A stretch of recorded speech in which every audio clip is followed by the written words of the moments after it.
एक समय की बात है। एक राज्य में एक प्रतापी राजा राज करता था।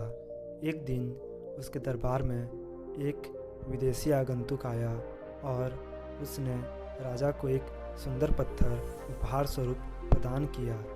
राजा वह पत्थर देख बहुत प्रसन्न हुआ। उसने उस पत्थर से भगवान विष्णु की प्रतिमा का निर्माण कर उसे राज्य के मंदिर में स्थापित करने का निर्णय लिया और प्रतिमा निर्माण का कार्य राज्य के महामंत्री को सौंप दिया। महामंत्री गांव के सर्वश्रेष्ठ मूर्तिकार के पास गया और उसे वह पत्थर देते हुए बोला, महाराज, मंदिर में भगवान विष्णु की प्रतिमा स्थापित करना चाहते हैं। 7 दिवस के भीतर इस पत्थर से भगवान विष्णु की प्रतिमा तैयार कर राजमहल पहुंचा देना। इसके लिए तुम्हें 40 स्वर्ण मुद्राएं दी जाएंगी। 40 स्वर्ण मुद्राएं की बात सुनकर मूर्तिकार खुश हो गया और महामंत्री के जाने के उपरांत प्रतिमा का निर्माण कार्य प्रारंभ करने के उद्देश्य से अपने औजार निकाल लिए और औजारों में से एक हथौड़ा लिया और पत्थर तोड़ने के लिए उस पर हथौड़े से वार करने लगा, किंतु पत्थर जस का तस रहा। मूर्तिकार ने हथौड़ा के कई वार पत्थर पर किए, परंतु पत्थर नहीं टूटा।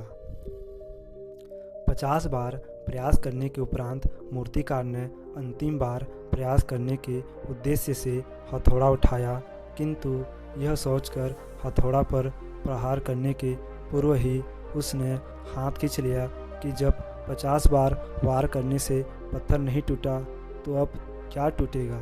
वह पत्थर लेकर वापस महामंत्री के पास गया और उसे यह कहा कर वापस किया कि इस पत्थर को तोड़ना नामुमकिन है, इसलिए इससे भगवान विष्णु की प्रतिमा नहीं बनाई जा सकती।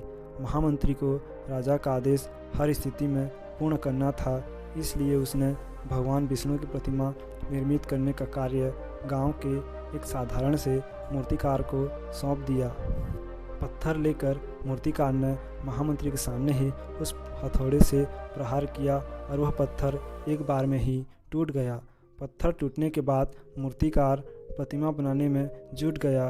इधर महामंत्री सोचने लगा कि काश पहले मूर्तिकार ने एक अंतिम प्रयास और किया होता तो सफल हो गया होता और 40 स्वर्ण मुद्राओं का हकदार बनता।